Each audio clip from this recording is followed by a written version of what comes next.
ভ্রাম্যমান পেশাজীবী সংবর্ধনা অনুষ্ঠানে আপনি যে মোরে সম্মানের সহিত দায়িত্ব আনছেন এই জায়গায়, এই জন্য আপনার সবাইকে ধন্যবাদ। আমি যেই কোম্পানি থেকে এখানে আসছি সেটার নাম হচ্ছে ম্যাজিক কোম্পানি। ম্যাজিক কোম্পানির পক্ষ থেকে আমি এই জায়গায় মলম সহ অন্যান্য ওষুধ বিক্রি করবো। আজকের এই সংবর্ধনা অনুষ্ঠানে হকগলি মরেছেন চেনারি কথা। আমি বাংলাদেশের 64 ডিস্ট্রিক্ট 68,000 গ্রাম বাংলা ভ্রমণ করে থাকি। বিশেষ করে টেকনাফ থেকে তেতুলিয়া, রূপসা থেকে পাটুরিয়া, সুন্দরবন, বান্দরবন, আন্দরকিল্লা, কুমিল্লা, নোয়াখালী, মহাখালী, পটুয়াখালী সহ বাংলাদেশের বিভিন্ন জায়গায় ভ্রমণ করে থাকি।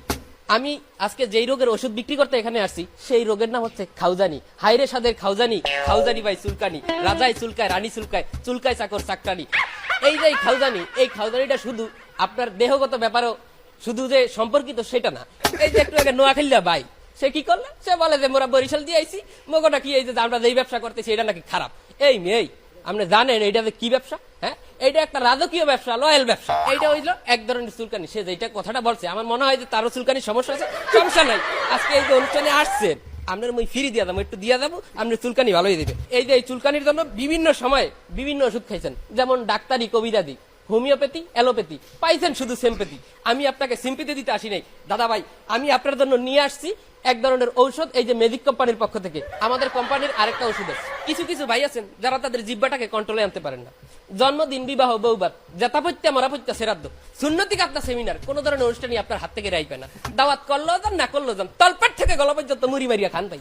খাইতে খাইতে আপনার দেওয়া হয়ে গেছে জাপানি, অত শুভকুস্তিকের মতো। কিন্তু জাপান সরকার কোনোভাবে আপনার ভিসা দিতে আসে না, দেবে কেমন করিয়া? আপনি যেই শরীর বাড়াইছেন এই প্লেনে উঠলে তো প্লেন ক্র্যাশ করবে। যাই হোক, আপনার মন মানসিকতার অবস্থা জঘন্য, হীনমন্যতার শেষ পর্যায়ে আপনি পৌঁছে গেছেন। বাস গাড়িতে উঠতে পারেন না, অন্যান্য যাত্রী ভাইরা আপনারা দেখলে বিরক্ত হয়। 3 জনের সিট আপনি একজনে দখল করেন, অন্যান্য যাত্রী ভাইরা আপনাকে ইফটিজিং করতেন। ভাবতেছেন এ থেকে কিভাবে রেহাই পাবেন? এ থেকে আপনাকে কেউ রেহাই দিতে পারবে না। এক রেহাই দিতে পারে কলেরা অথবা আমাদের এই হজমি। হজমি খাওয়ার নিয়মাবলী বলে দিতে আসি, রাত্রিতে শোবার আগে 2টা হজমি পানির সাথে 2 গ্লাস পানির সাথে মিশাই খাই শুয়ে থাকবেন। আমি কথা দিতেছি আপনার চর্বি কাটতে থাকবে গোপনে, নির্জনে, নিবৃত্তে। 1 মাস পরে আপনার মায়ও আপনারা চিনতে পারবে না দাদা ভাই। যাই হোক, অনেকে অনেক ধরনের কথা বলে, আমি বলবো উপরে আসমান নিচে মাটি, আমার গাল আপনার সতী যদি এই ওষুধে কাজ না করে। যাই হোক, এতক্ষণ ধরে বিভিন্ন পেশাজীবীরা বিভিন্ন ধরনের কথাবার্তা বলছে। সে নাকি এখানে পেশাজীবী সংবর্ধনা নেতাইছে এবং সে এই পেশাজীবী সংবর্ধনার শ্রেষ্ঠ দাবিদার। আমি বলবো এই যে বই বিক্রেতা, আমার তো এক ধরনের ডাউট আছে, সন্দেহ আছে। সে যে বলতেছে সে একজন কবি এবং সাহিত্যিক, সে এটা বলছে।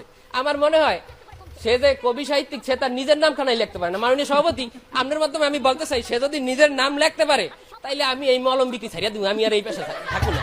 মাননীয় সভাপতি, তারপরে এই যে ভিক্ষুক বেড়া দেন কেমন ফিরে বইছে, কেমন চাইছে চোখ করে দেন। তারপরে এই জ্যোতিষের ব্যাপারে আমি একটা কাহিনী বলতেছি। আমার এক চাষা করছে কি, ওই জ্যোতিষ বই হাত দেয়, এর কাছে গেছে মানে মানুষের হাত দেয়, যাইয়া করছে কি চাষায় এগুলো লাড়ি দিয়ে দেশে গোসানি। এখন তো কয় ওইলি কি এবার তুই মানুষের হাত দাও, মানুষের বুদ্ধ ভবিষ্যৎ কর, এবার তোর যে এখন কপালে পিড়া আছে তুই আনতে সরিয়া যাবি না। যাই হোক, এইটা হইলো এদের কাম।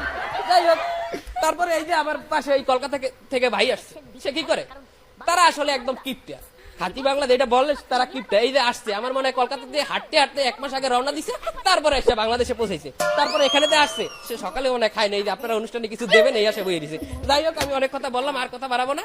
মাননীয় সভাপতি, আপনার মাধ্যমে সকলকে ধন্যবাদ, সকলকে ঈদ মোবারক।